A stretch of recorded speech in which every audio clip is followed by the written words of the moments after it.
I'm going to create a new laser project, and the first thing I did is coming up with a create a new file, and this is, I'll just make it 6x8 or whatever, and go down there. We'll leave the thickness at 1/4 inch and our datum down the left corner.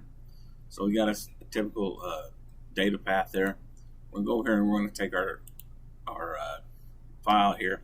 We're going to change all of our rapid Z above material at 0.001, 0.001, and then the Z gap above the mirror down here under soap position is 0.0001. If you put 0.001, there's a little collection here that will put it at 0.0101.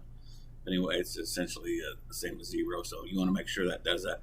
If not, that laser will just be going up and down all the time, and it'll take 10 times as long for this file to be created. So we're going to create a test card.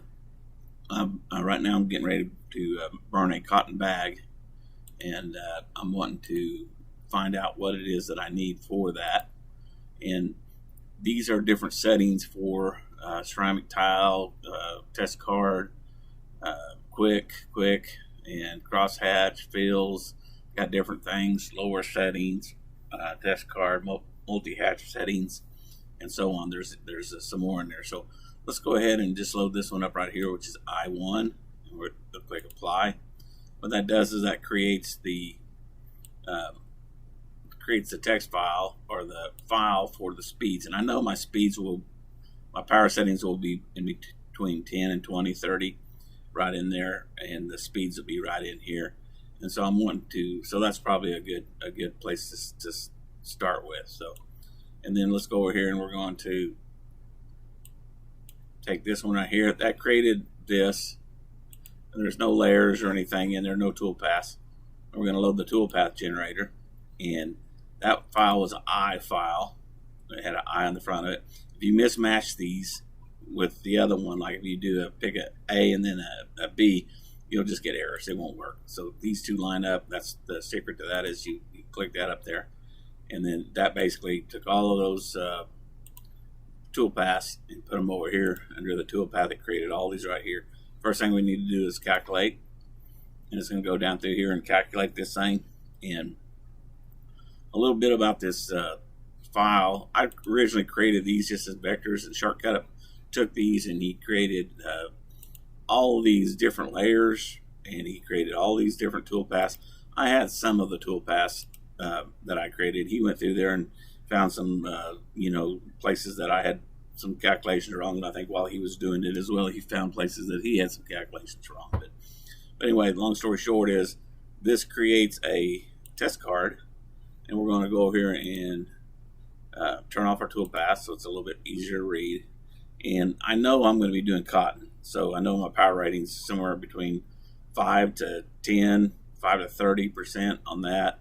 And then these are different setups with different variations. So there's your moves per inches a minute, and then this is the scale of the power setting. So and then this border is being cut out at power of 90 and a move speed of 5. So when you see that, let's go up here and look at this one. I would probably take these right here, and depending where you, because power of 90 and move speed of 5 is going to be it's going to cut through some stuff. So keep that in mind, that that's going to do that. And then these right here have the crosshatch. These have the crosshatch of 60. That's 75, 45, and this is a 30-degree crosshatch. So we're going to go ahead and run this with the toolpath, and preview select the toolpath, preview all toolpaths, and it's going to go through there and do them. Now with the laser settings, what you get on the screen, for example, like you notice that this isn't very dark. If you want to see it again, just preview all toolpaths again. It'll get darker the second time it runs and get even darker. But just keep in mind that what you see on the screen with a laser may not necessarily be what you get on your piece of wood or material that you're cutting. In this case, I'm cutting the cotton, so this is ready to go.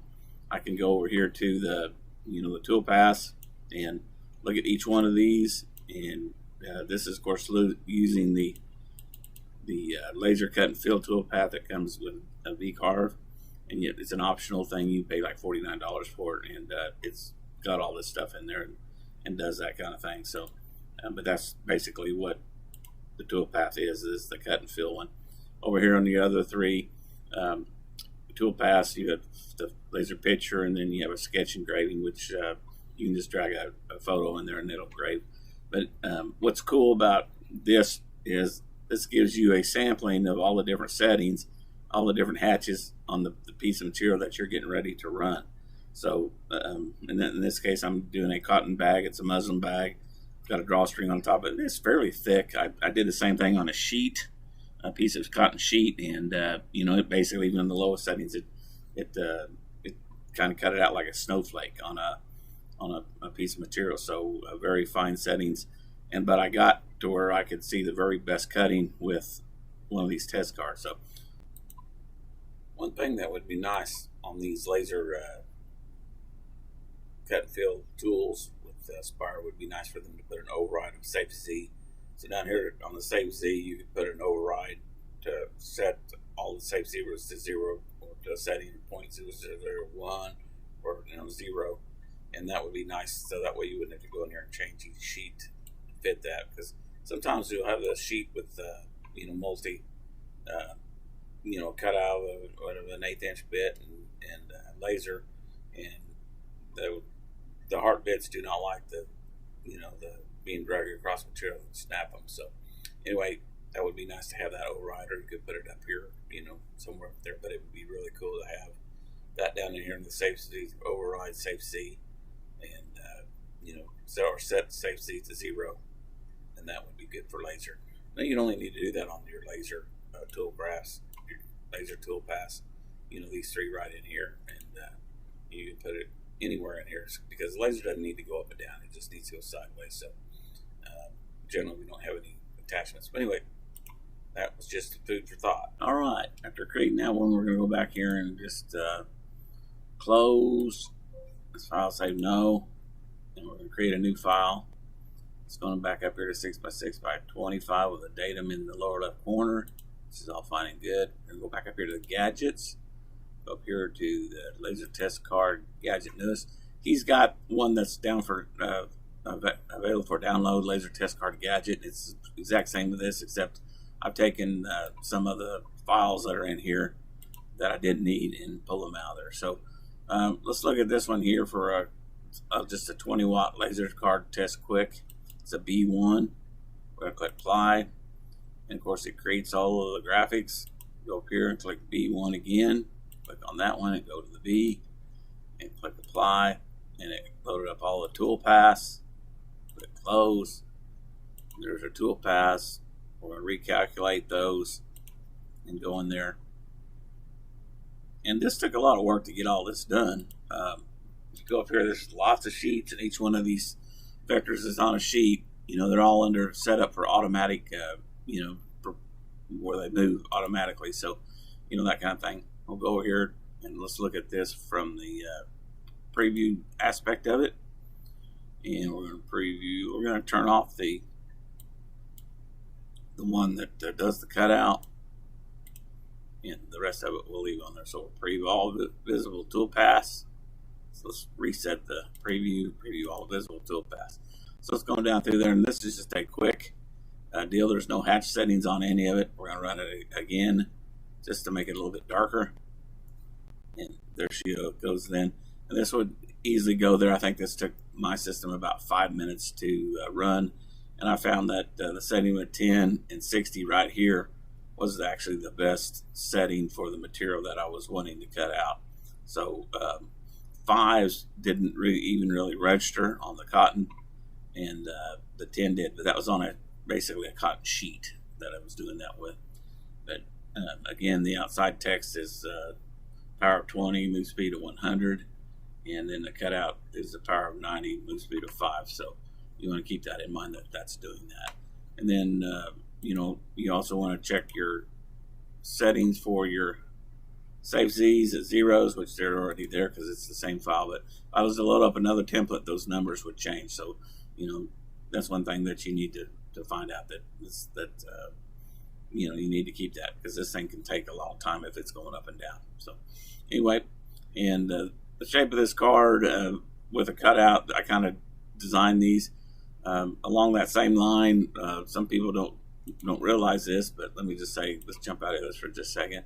I created a laser database file that keeps track of all the different settings, and it also has the VCarve screen and the photo settings and the hatch settings, and it goes to the VCarve material picture. Like if you got a piece of material and you're wanting to see what it looks like, it'll go in here so you can take a snapshot of the picture and look at what settings on there. I don't have one in there for the latest ones that I put in there, but for the biggest part, they all have them. So if you want to see what that is, and then you can zoom in on it and have a look at it to see what kind of different settings you get.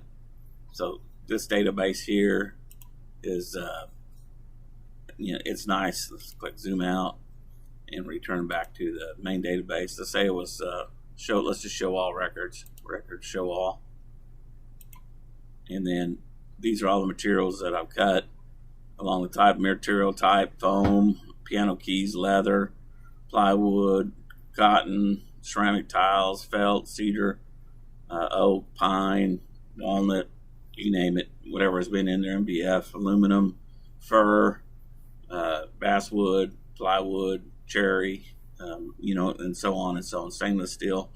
These are settings that I gleaned off of the web, and these are some settings that I came in from different parts. And this is basically information about the picture, and where I got it, and what settings that it was set at. So if you have more than one setting, or you're kind of curious, it kind of varies on the wattage of the system that you're using, and the different material. So each one of these need to have kind of a different. So let's say I was looking for something for oak, so I was going to be cutting some oak, so I just type in oak, click find, and then there's all my settings for oak. So I got about 10 files in here with oak, and then they also have their pictures and material pictures. Let's just go through here and see what we got in here. And then there they are there, and zoom in, and that gives you your raster cuts and your different cuttings. And there's the next one here, and of course this has got the hatch fills and stuff like that on there. And I think I probably added the hatch fills on the right side a little later on as I was doing this. I don't see them in that picture, and yet they're on there. So that kind of thing. So anyway, let's click return, and right now we're looking for some cotton, COTTON, and there's a cotton sheet. This is a setting that I figured out with that. I don't have any pictures in it. And then your VCarve screens, these are the settings in the VCarve screen, and this allows you to put your settings in there. So this is a free program that you can get. You can download this off of my website, or you can download this off of my I think I have a video on YouTube that has the link on it on the very bottom of it. I also have it posted on Google.